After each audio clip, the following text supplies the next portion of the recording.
Well, welcome to all of you. Good to see all of you.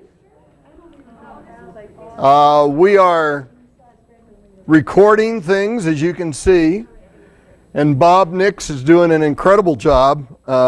Really appreciate what he's doing of trying to make me look good. This is an impossible task, but he's working hard at it. And they are posted on the church website.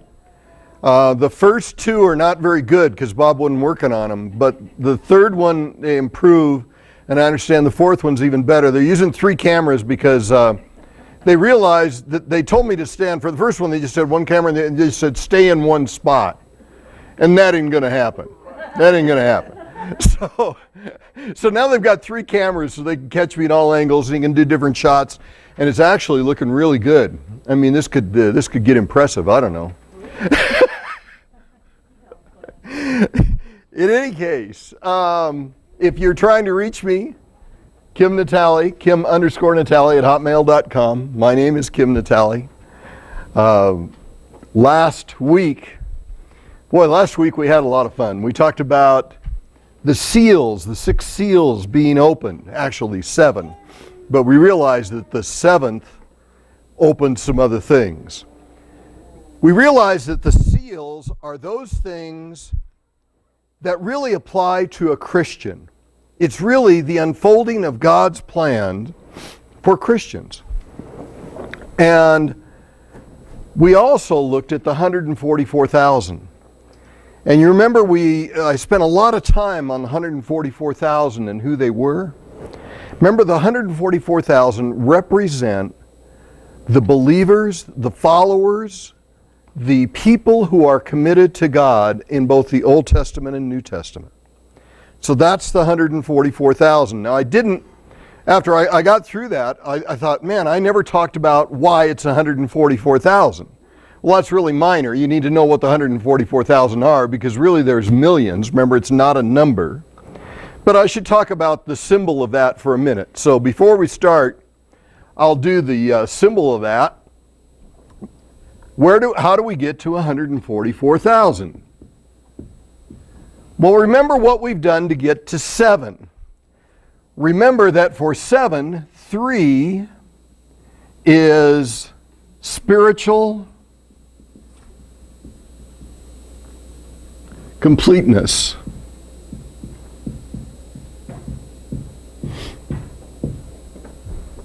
Remember that 4 is worldly, earthly completeness. And so remember how we get to 7 is we add the 2 together. So when you talk about everything complete, 7 becomes that number. But you realize that you can do other things with 3 and 4. You can multiply 3 times 4. If you take a spiritual completeness and put it on the people of the world, you end up with 12. And a spiritual completeness on the people of the world means that's going to be God's people.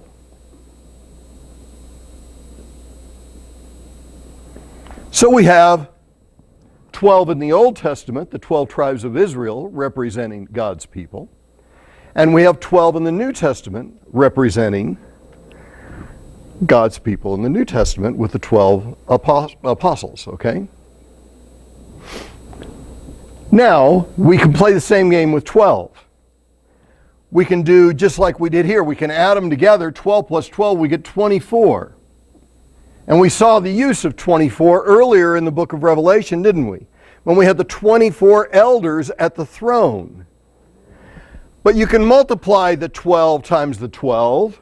And if you take 12 times 12, you get 144. Those of us who were taught the old math know this. Because I had to memorize my multiplication tables. You know? Now, my kids have to use their fingers and toes. They'll eventually get there. And you say, well, that'd be 144. What's the 1,000? You add 3 zeros Because these are people, these are God's people throughout the Old Testament and New Testament who have been brought to a spiritual perfection.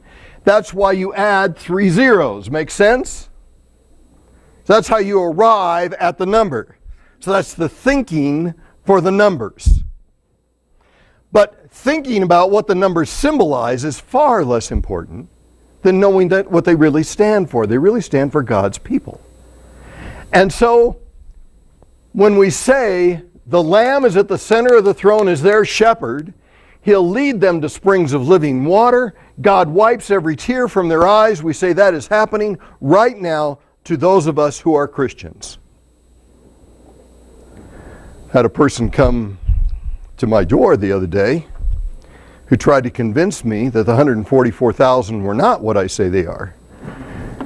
And I asked him, I said, is Jesus your shepherd now? He was actually using this passage, showing it to me. Do you believe He's the living water, that He's the water of life now? And do you believe that right now He can wipe every tear from your eyes? He goes, yes. I said, then believe it. You don't have to wait for that. It's sad that we still have people who are waiting for this when God has given us the power now to have this in our lives. And that's the thing that makes me sad. People are waiting to see the power of God when it's right there. And we can see it right now. So we had the opening of 6 seals and then the 7th seal is about to be opened. Remember, the seals are God's unfolding of His plan, especially in light of the Christians, for Christians. But now we're ready to open the 7th seal. We're going to find that in the 7th seal, we're going to find a 2nd set of 7 and eventually a 3rd set of 7. There are 3 sets of 7s in the book of Revelation. Makes sense, right? You see how the numbers work? They always work. Revelation 8, you can follow along in your own text, or I have it up here if you'd like to. When He opened the 7th seal, there was silence in heaven for about a half an hour. This just means when God does something, you know what the first thing you do is? You shut up. Because when you see the power of God at work, you're awed. There's silence because people are just going, they don't know what to say. I saw the 7 angels who stand before God, and to them were given 7 trumpets. What was a trumpet used for? Heralding, announcing. So these are going to be announcements.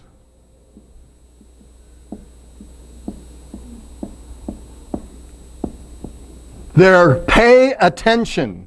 What does God have to announce to people? What does God have to announce to me on a daily basis? He has to announce to me that I am not the one in charge. Okay? Because I forget that really quickly. I think that I have power. I don't. God has to tell me over and over, I am the one with the power. I have to get that through my head. I'm a slow learner.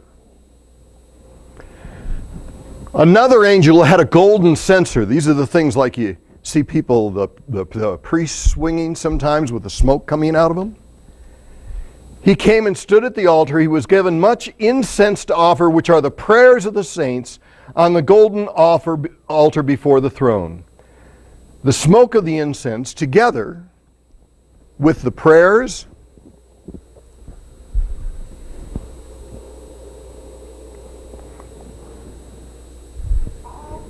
yes, there we are, of the saints, went up before God from the angel's hand. The angel took the censer, filled it with fire from the altar, hurled it to the earth.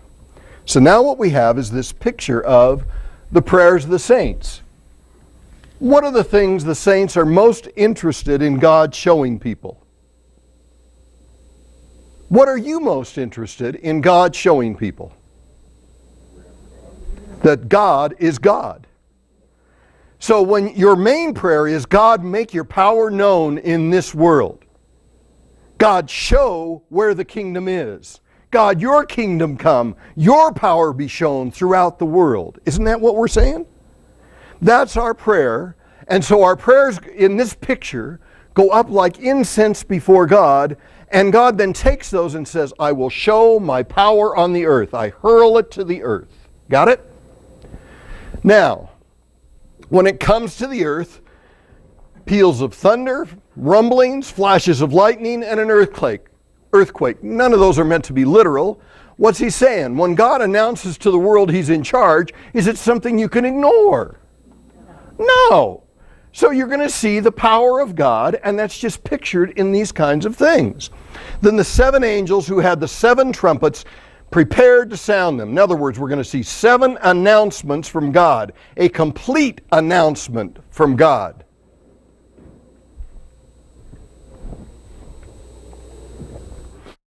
The first angel sounded his trumpet. There came hail and fire mixed with blood, and it was hurled down on the earth. A third of the earth was burned up, a third of the trees were burned up, and all the green grass was burned up. Okay. This is a natural disaster. What does it affect? It affects the land of the earth, right?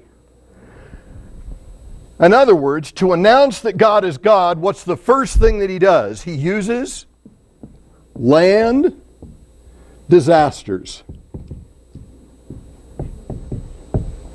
Now, why does it say a third? Don't overthink it. It's just a portion of it. In other words, to announce that God is God, there's going to be disasters that happen on the land. Not all the land is going to be destroyed, so a third of it is burned up, a third of the trees. In other words, there's going to be disasters that affect a portion of the earth. All the green grass was burned up, that's still only a portion. Because remember, this is to people in 70 AD who are living where? They're living mainly in the desert. The green grass isn't everywhere. Okay? Now you kind of get this picture of what's going on. Let me show you a similar picture. Let's go on and see the next thing. The second angel sounded his trumpet, another announcement from God. A huge mountain, all ablaze, was thrown into the sea. A third of the sea turned into blood. A third of the living creatures in the sea died, and a third of the ships were destroyed. There are disasters that not only affect the land, there are disasters that affect the sea.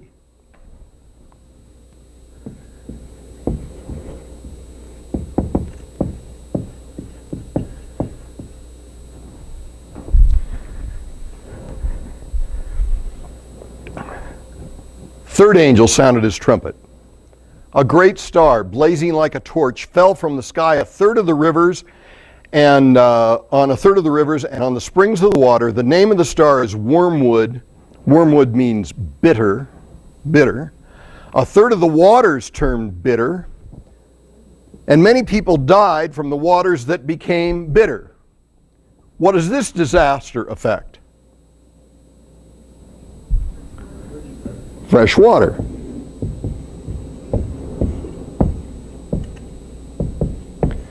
So the first 3 trumpets, God is saying, I'm going to announce that I am God to let people know there's something more powerful than them.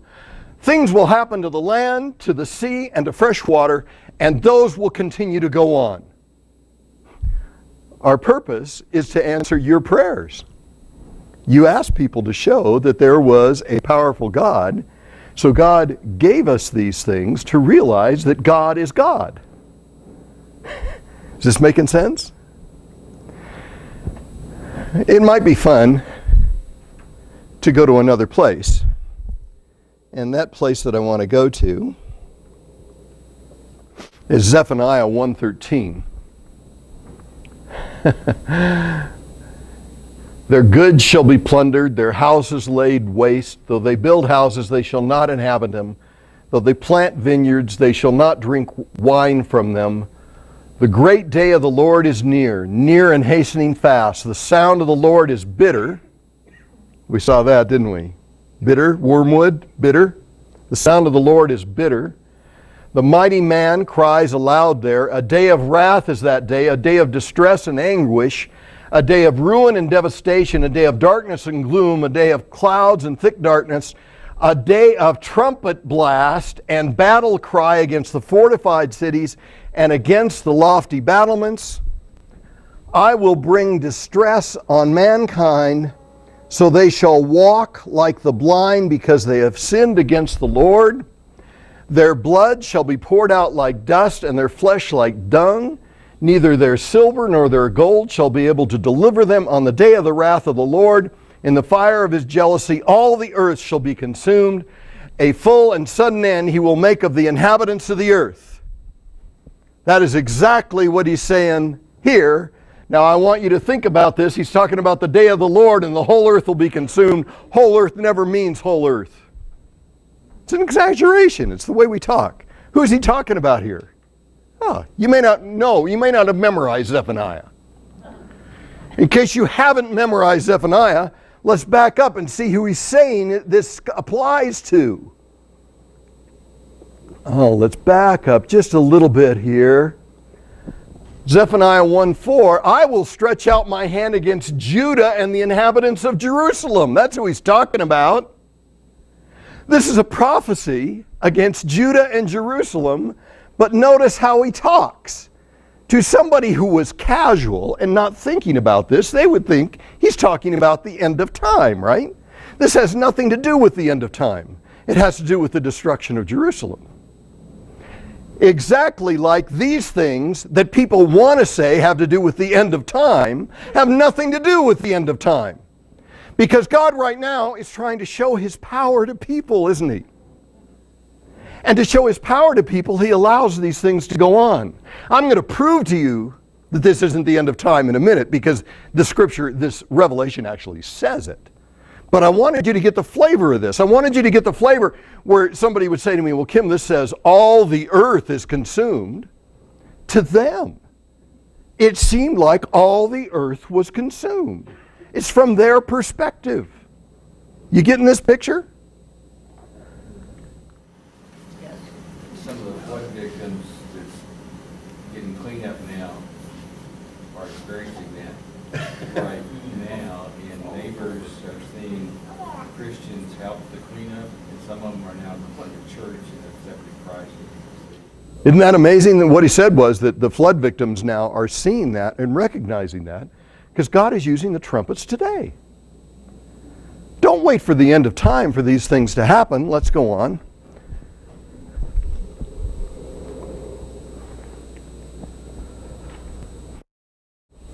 A fourth angel sounded his trumpet. A third of the sun was struck, a third of the moon, a third of the stars. So a third of them turned dark. A third of the day was without light, and a third of the night. What kind of disaster is this?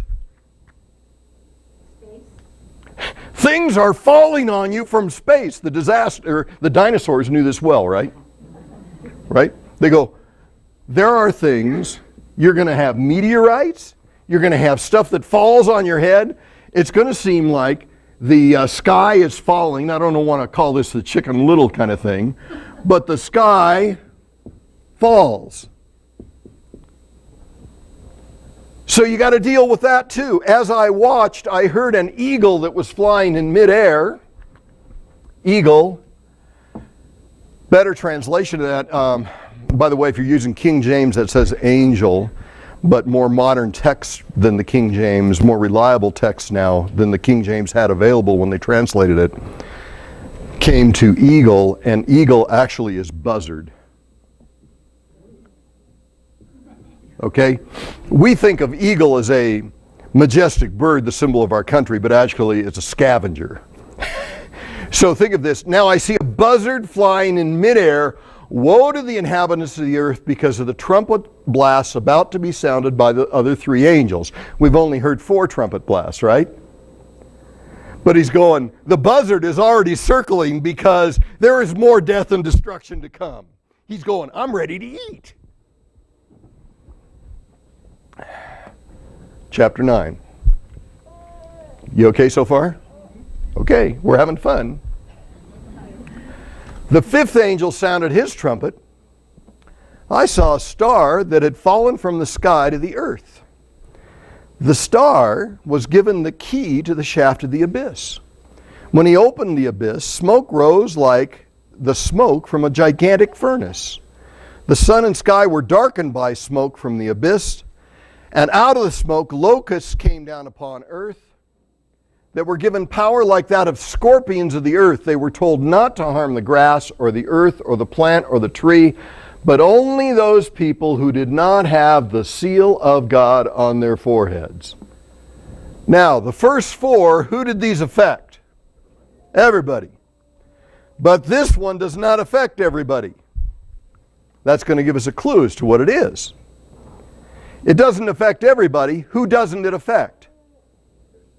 It doesn't affect Christians. Now these, everybody gets to share in them. Christians get these. Even though they realize God is God, God still continues to announce these, and Christians are affected by these equally with other people. Does that bother you? That Christians are affected by these? Shouldn't we be protected from them? Well, let me show you this. Obscure little passage.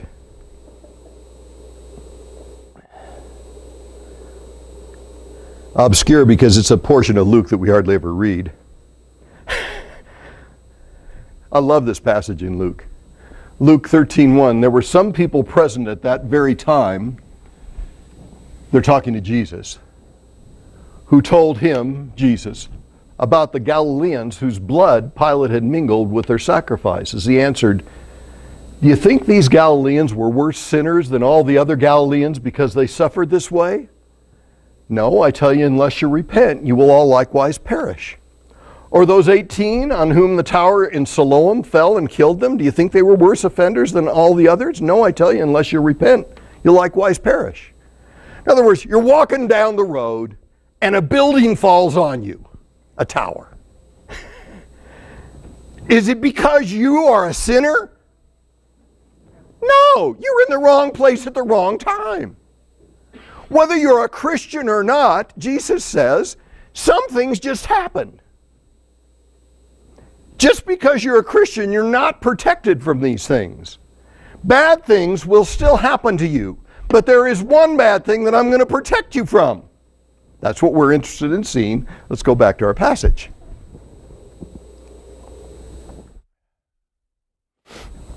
This only affects those who are not believers. Now, contrary to a lot of interpreters of Revelation, they like to skip this verse. They were not given power to kill them, but only to torture them for 5 months. By the way, 5 months is the normal period of time for a locust plague, and since he's talking about locusts, it makes sense. The agony they suffered was like that of a sting of a scorpion when it strikes a man. During those days, men will seek death, but will not find it. They will long to die, but death will elude them. The locusts looked like horses prepared for battle. On their heads they wore something like crowns of gold. In other words, these locusts have crowns of gold, something like it. When you see something like a crown, this means, what do these people who are not Christians think these beings are? They think that they are powerful, that they are ruling the world. Who really rules all of us? God does. Their faces resembled human faces. In other words, by saying it's human, we think intelligent. Their hair was like women's hair. Women's hair is unlike men's hair. It is beautiful. Okay? So they look beautiful. They look like they're the rulers. They look like they're intelligent. And they look like they have power. They look like they're strong. And they look like, that they have thundering of many horses and chariots. It looks like they can conquer everything. Boy, they have a sting. It's a sting like scorpions. They have the power to torment people for a period of time. The king over them is the angel of the abyss, whose name in Hebrew is Abaddon, which means destruction. And that's also what Apollonin means, is destruction. Now, people who don't understand Christ are pictured in this picture as looking over the abyss. Have you ever talked to somebody who has no hope in life? And they will tell you, it looks to me like I'm standing at an abyss and I have no hope. I'm looking down, I see no end to this pit that I'm falling into. For me, life has no purpose. It has no meaning. Nothing in life makes sense to me. You see, they don't understand who the king is. Who do they think is king? Well, it might be drugs, it might be alcohol, it might be other sins, but they think that those things are powerful. Those things look good to them. They look like they're going to give them relief. They look like they're there, but they're not. Why does God allow those things to happen? Why does God allow people to stand at the abyss and look down? So they can see Him. Do you see that as a trumpet? It's an announcement from God when He says, "You are," how can I term this? This is what? Hitting bottom. Yeah, you can hit bottom. When you become and you see how hopeless your existence is, then you can see that there's a God. Because without God, frankly, I can't see much purpose in life. And the thing I need to know is that there is a purpose to this life. Without God, you're looking into the abyss. Now, I realize that in the early part here, it talked about the star that had fallen from heaven. I'm going to deal with that later. That's why I skipped that now. That'll take a little bit more. But we okay with this? It's another announcement from God. Why doesn't this affect the Christian? Because the Christian sees God. There's hope. For others, you're looking into the abyss. Mm-hmm. I heard a statement not too long ago about similar to that, is that religion is for those people who are afraid of going to hell. Spirituality is for those people who have already been there. They've already seen the bottom. And the only thing left is relationship with Christ. Boy, that is a very true statement. Spirituality is for people who have seen the bottom. They've stood over and looked into the abyss. And when they look up, they see there's got to be something. Yes? I realize that all of this is symbolic, much in the language, but can we conclude or assume that Apollyon is a real angel? No. Why not? No. Well, we're not saying that this is a real angel, because the picture here isn't to focus on the angel itself. The picture is to focus on the destruction. You see what I mean? Now, did John really see an angel? Yes. So in John's picture, in his dream, he saw an angel. We don't need to worry about this being a real angel. What we need to see is the destruction. Why is it pictured as a locust plague? You see what I mean? It's not really a locust plague, right? We're taking that in the same way.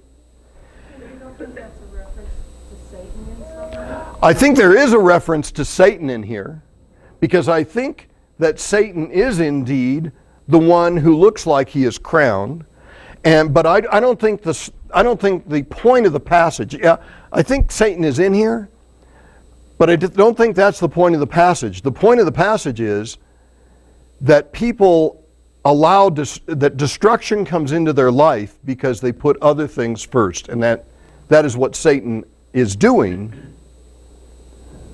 But it's destruction. Why does he picture it as a locust plague? It consumes everything. We don't know much about anything. I'm a city boy. I don't know anything. But they tell me.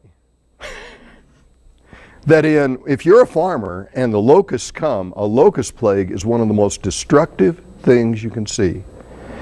When we look at our society and we look at the destruction that is caused by people who have given their lives to other things that look smart and look beautiful and look powerful, we realize that it is a total destruction for them. So I want to get the picture of destruction. Yeah, I think the other thing is there. All right, so we've done 5 of them. Look at this.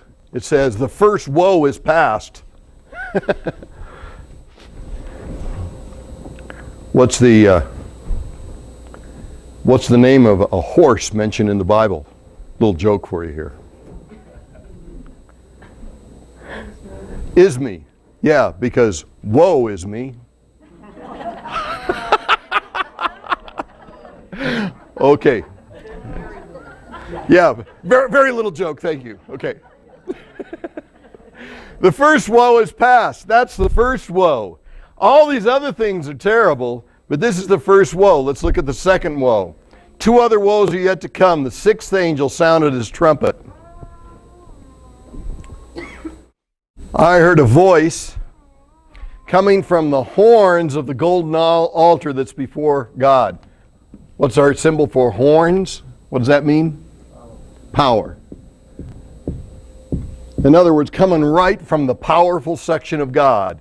It said, release the 4 angels who are bound at the great river Euphrates. 4 is our number for worldly completeness. So when he says release those 4 angels, he's releasing them onto the world.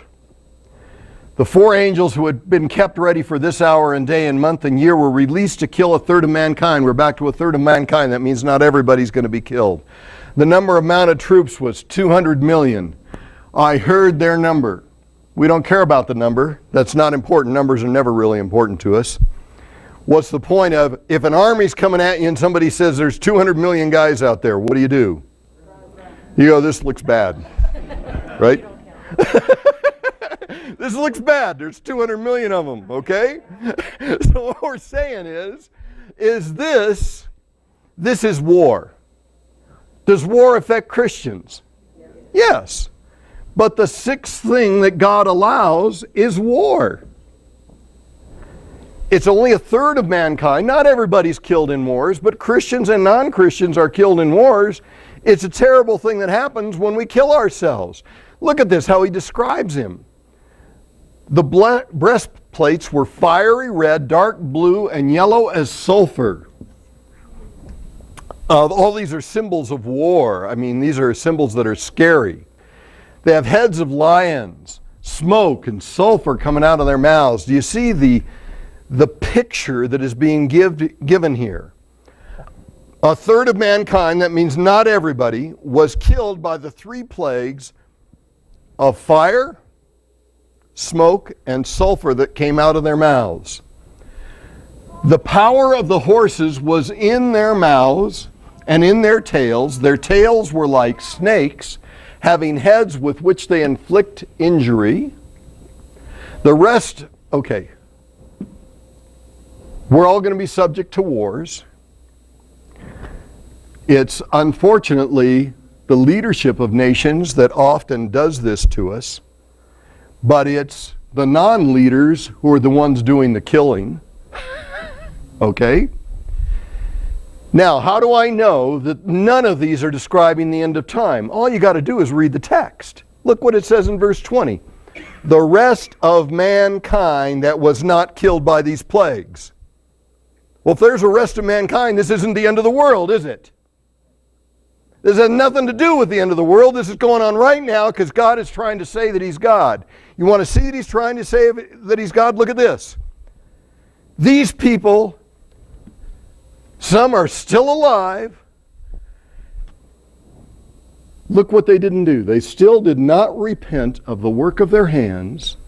They did not stop worshiping demons and idols of gold, silver, bronze, stone, and wood, idols that cannot see or hear or walk. Nor did they repent of their murderers, their magic acts, their sexual immorality, immorality or their thefts. God has sent announcements to tell people He's God. Does everybody get it? No! That's the sad thing. So, the seals, the unfolding plan of God. The first 6 seals, remember, tell us how God has unfolded His plan for us as Christians. Within the 7th seal are 7 announcements from God saying, you need to change your life. Even after these announcements, some people still do not recognize God.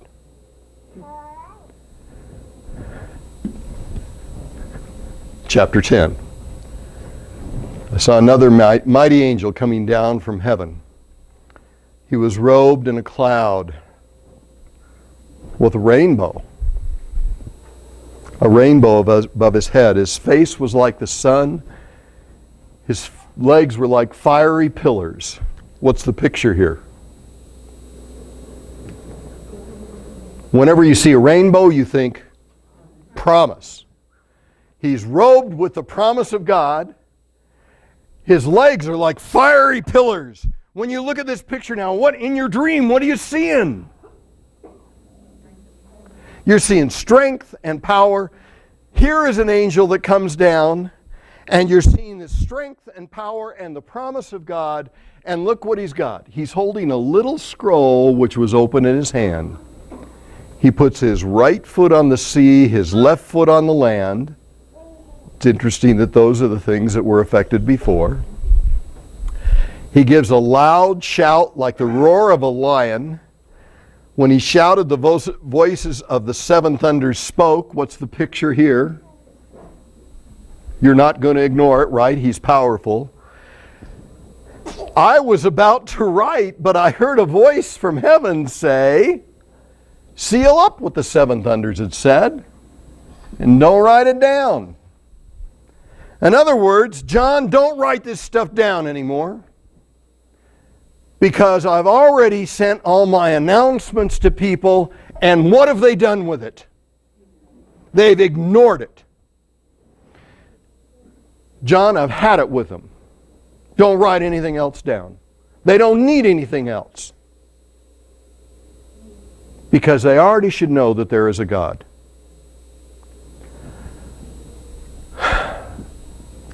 But the angel I'd seen standing on the sea and on the land raised his right hand to heaven, and he swore by him who lives forever and ever, who created the heavens and all that is in them, the earth and all that is in it, and the sea and all that is in that, and said,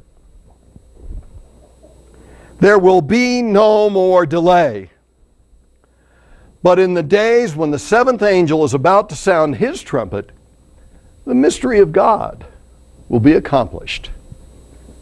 The mystery of God. Mystery is a bad word for us. We get all things like we shouldn't know what it is. Just read the plan. The plan of God is going to be accomplished. How's the plan of God going to be accomplished? And this is the thing we're going to take away from us today. How is God going to accomplish His plan? Look at this. Then the voice I had heard from heaven spoke to me once more.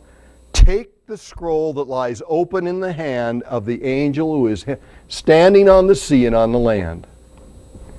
John is told, go get this scroll.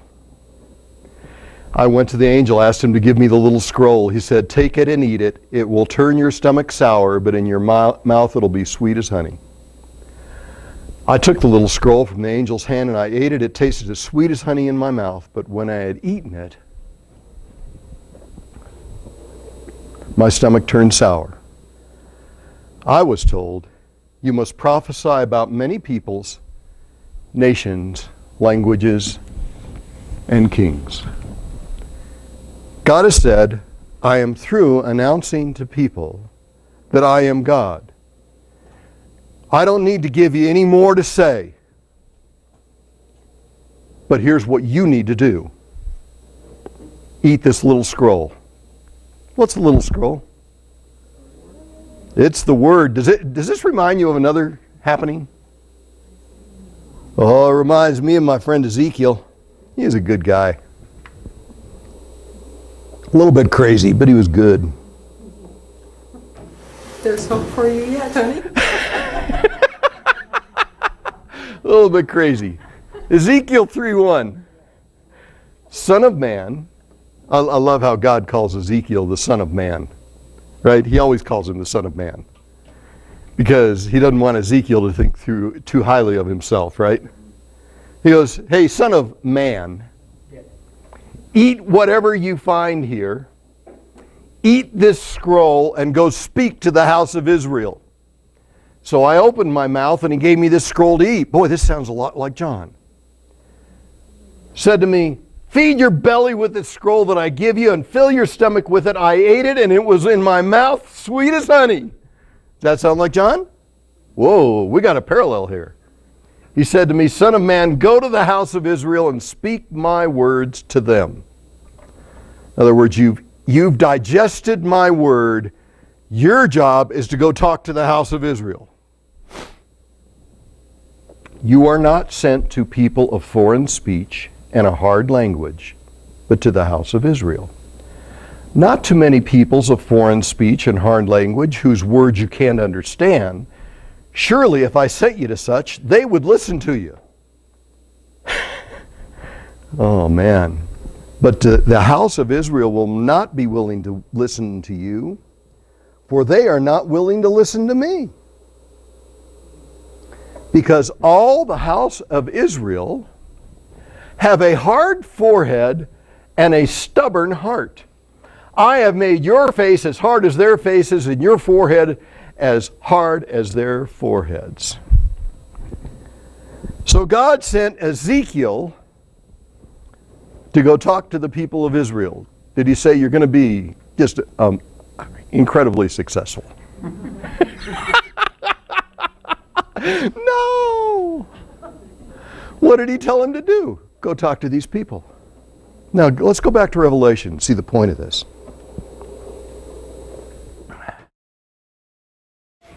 He told John, I'm not sending any more announcements, John.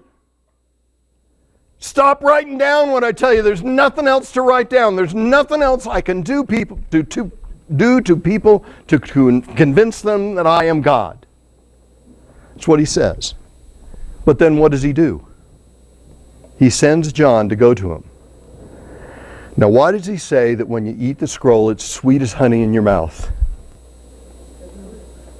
Because it's God's word, and when you first digest, you desire to be that way. You're going, I see the plan of God. When you understand what he's saying, I see the purpose of Jesus. I see this. But now it gets down into your stomach and you realize, now you got to do something with it, don't you? You got to digest this. Now it gets hard. Turns sour in your stomach. Because what's he calling us to do? He's calling us to be witnesses to the world. He's saying, and this is a powerful, powerful point. He's saying, I have done all I can in announcing to the world that I am God. So John, I'm sending you to go talk to these people, and it's going to be hard. Now let me ask you this question. Doesn't he say the same thing to us? Doesn't he call us to be his witnesses? You say, God, why don't you just do another miracle? Why don't you just, this morning part the earth down the middle when Reg is speaking and say, those on that side are going to hell and those on this side are going to heaven. God, why don't you do that? And God says, I'm not doing that. Here is my plan. Who are my witnesses in the world? We are.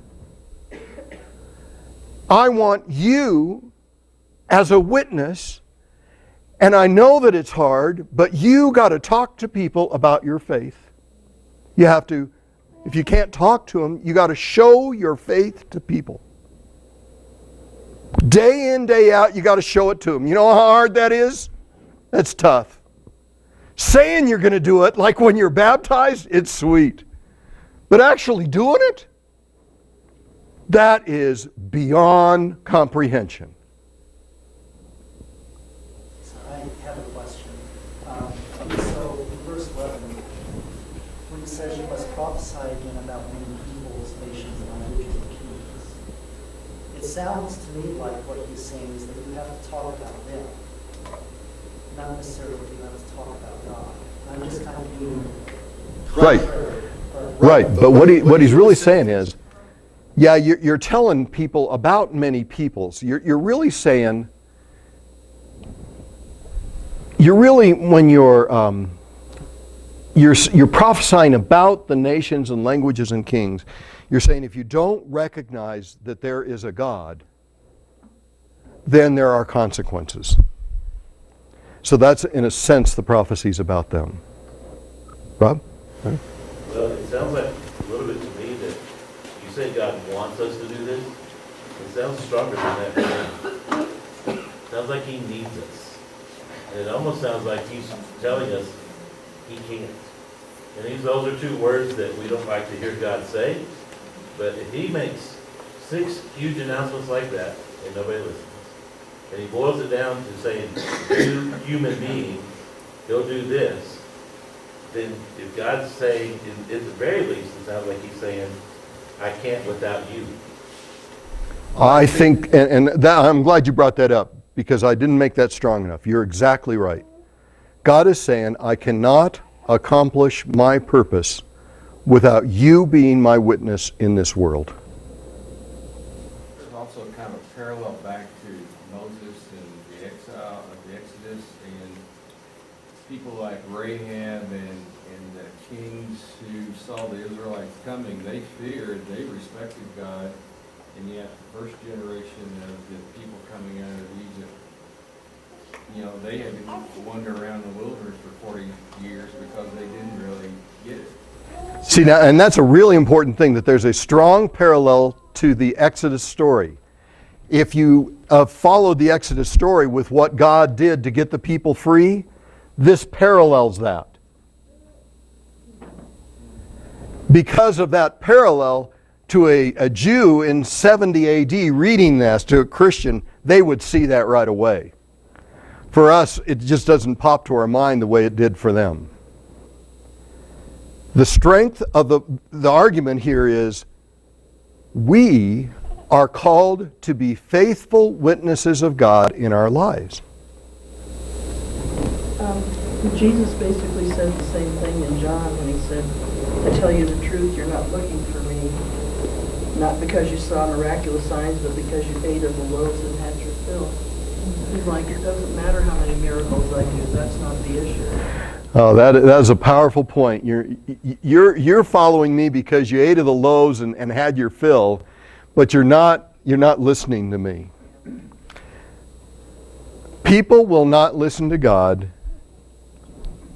but they will listen to you. They'll listen to your words, and more importantly, they'll listen to what they see about you and the life you lead.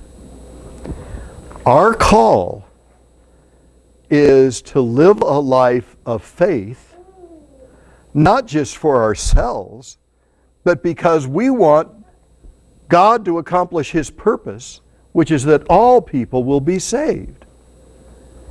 We need to be faithful for God to accomplish His purpose. Notice that only 2 of the woes have passed. Just like before, we did 6. We haven't seen the 7th one yet. We're having a good time. Be a faithful witness this week. Okay? See ya.